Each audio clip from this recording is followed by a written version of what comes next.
As regular viewers know, we've been covering the ongoing saga of the cause of Archbishop Fulton J. Sheen for decades. In full disclosure, I was a member of the original foundation that moved his cause for canonization over 20 years ago. The Vatican has announced this week that the cause of Venerable Archbishop Sheen can proceed. What does that mean for the Church and a world that desperately needs the clarity and the passion that Fulton Sheen brought to the airwaves for decades? Here with the latest is Msgr Jason Gray. He's the executive director of the Archbishop Fulton Sheen Foundation and a member of Archbishop Sheen's family, Rosemarie Holliger Costello. Thank you both for being here. Delighted you could join us. The beatification date and the location, I know, have not been set as of yet, but I want to take our viewers, Monsignor, back a few years to 2019, because many people remember that moment when Pope Francis approved the miracle needed to move Archbishop Sheen's cause forward. The beatification was set for December 21st at the Cathedral of St. Mary in Peoria, and then 3 weeks before the ceremony, it was postponed by Bishop Matano of Rochester. He asked the Vatican to delay it, not to relitigate the past, but take us through what happened there. Why did the Holy See agree to that request and place this cause in a 6-year holding pattern? Well, thanks for having me. It's my pleasure to be on. If you do go back to 2019, I'm sure that we can remember just how difficult a time that was. The church in New York was going through a number of different difficulties and obstacles, including investigations from the state, and Rochester itself was going through its own bankruptcy process. So it was really a very difficult time, and this is one of those moments where the events in New York would actually perhaps then cast a bit of a pall on the cause for Fulton Sheen, and it's really a shame if that were to happen. So we rejoice now that we can move forward with confidence that the Holy See has said this is the time, and we're very happy to do that. So we rejoice and celebrate with the church in New York, in Illinois, and throughout the world. Yeah, it's a great moment. Rosemarie, you had a unique relationship with Archbishop Sheen that goes well beyond just being cousins. I mean, you've said you owe your life to him because, well, tell us the story about how your mother, Yolanda, met your father, who lived with Fulton Sheen. Tell us that story. Well, for a time, my father did live with Bishop Sheen, and thank you for having me as well. My grandmother, my dad's mom, and the bishop were very close their whole lives. And so my father went to live with the bishop. He had graduated from Notre Dame, was in the Korean War. And my grandmother called the bishop and said, "I'm sending Tommy to you because he needs a job." And so my dad went and lived with the bishop, and the bishop did get him his first job. In the meantime, the bishop was doing Lenten talks at St. Aidan's in Jersey City, New Jersey, and my mother went every week to listen to him and gave him money for the propagation of the faith. And he pulled her out of the crowd one day and decided that he wanted to introduce her to my father, unbeknownst to my mother, of course. The bishop had this all planned, and he did just that at one of his telecasts, and then the rest is history, really. Unbelievable. I mean, he even paid for the engagement ring, which I was delighted, and I guess helped pick out the wedding dress. He did pay for the engagement ring, but my father paid him back. My grandfather did pay for the wedding gown, but the bishop was very much a part of choosing that gown with my mother. So he was a very big part of their lives starting out, and then continued to be up until his death. I'm the oldest of 6. He gave us all our sacraments, was a frequent visitor at our home, and really was like a grandfather to us. Yeah, I mean, he was literally Uncle Fulty to you, which was the, Yes. the moniker they attached to him because Uncle Milty, whom he beat regularly in the ratings, they called him Uncle Fulty, and he was certainly that to you. Monsignor, now that the cause is back on track, I want to talk about why this matters now. Some might say, look, Fulton Sheen was great in the 50s and 60s in early television. What does he have to say to us today in 2026? When the cause was opened, one of the comments that people made was that he's really only known to a certain generation that is getting older and older because they're the ones that remember him on television. But it's really not true to say that that's the only place that matters, because lots of younger people have been discovering Sheen as well. And I think when they see someone who is a person of such integrity and with such clarity of vision and such a strong faith, he is the type of person that continues to move people even today. So we've had a little pause in the cause, but I think it's actually only made Sheen stronger. This is actually served to elevate the attention that's come to Fulton Sheen. So more and more people, I think, can appreciate it now at this time. Yeah, I'll tell you quickly my personal connection and why I joined the foundation all those years ago. When I was a cub reporter working for another network, I was dating a girl who was not Catholic, and I interviewed a priest, and he said, wait a minute here, and he brought me a box of Fulton Sheen's cassette tapes for converts. It was his whole convert class, like 30 tapes, 40 tapes. And he handed it to me. He said, give this to your girlfriend and go downtown and make a deal with Fulton Sheen at St. Patrick's Cathedral. I thought, how do I do that? But he said, go offer him something in exchange for his help in converting your girlfriend. So I went down, and the promise I made to him was, and I had just started in television, that if he helped convert my Rebecca, that I would get him back on television or work to do that. And when I came to EWTN a few years later, we did a documentary on him, and it went over so well with the man who owned the rights that he gave EWTN the rights, or allowed them to air Fulton Sheen's show every week after my show, The World Over. So that's kind of my little role in this drama, and how I feel so attached to him. He was just an incredible voice, such clarity. And, and he delivered. He delivered. Sheen has 30 million viewers, at the peak of his career, when life was worth living was on TV. In today's media landscape, Monsignor, that seems almost unimaginable. But he wasn't just quoting theology. He was talking about psychology and politics, sociology, the arts. He was really doing it with a personal passion. And as you mentioned, that personal relationship with Jesus really came through. What does the church gain by raising him now to the altars? Well, he's the most effective evangelist and media figure that the Catholic Church has had in the United States. So this is a tremendous contribution that he has. It also is something that's very inspiring, because Catholic media today is so important. And so he can really be a model and a patron for those things. But also, it was more than just that he was good on television, and he was. It was more than just that he was telegenic, and he was, and charismatic. Right. But behind that was actually a very deep faith, a personal relationship with Jesus Christ that came out in particular from his daily Eucharistic Holy Hour. And I think that's probably as much as anything. He was so educated. He had so many degrees as part of his background, and yet he was still always able to communicate to just the common person, to make the gospel understood, and to draw people in, Catholics, Protestants, and Jews. He had a very wide and diverse audience. So it's hard to find anyone who's like him today. Well, Rosemarie, your mother, Yolanda, appeared in a 2011 documentary about Archbishop Sheen. She taught him the organ when he was learning the instrument. Yes.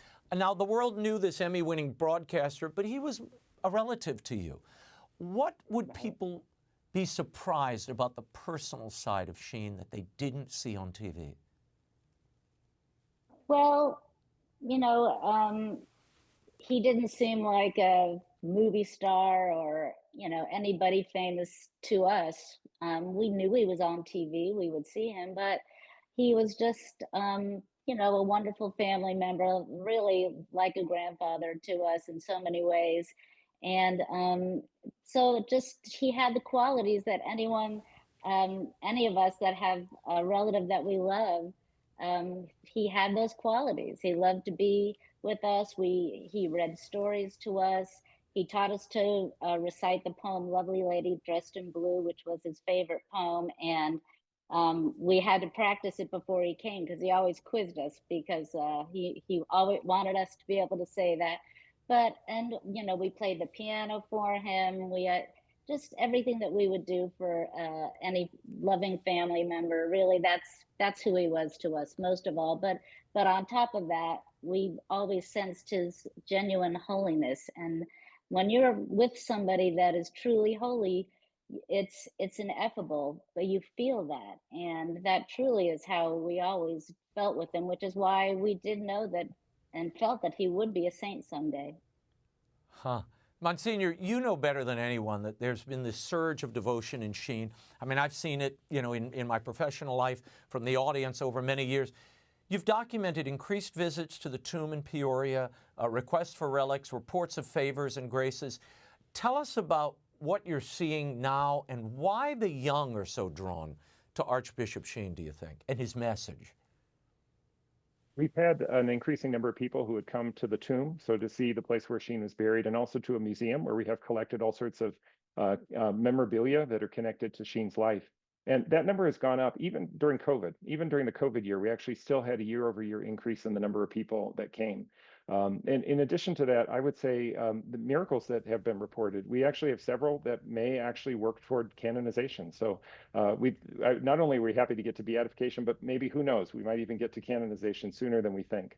But for young people, I think young people do gravitate toward this in particular because Sheen was someone who spoke to the culture and the world in which he lived.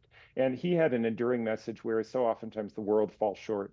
And I think if there's one thing that young people sense, whether they can figure it out or not, is that the message that the world offers to them oftentimes is so empty and does not lead to happiness. It doesn't make life worth living. But Sheen can offer something that the world can't offer. And I think that's the thing that makes it so powerful, Sheen's witness to the young people.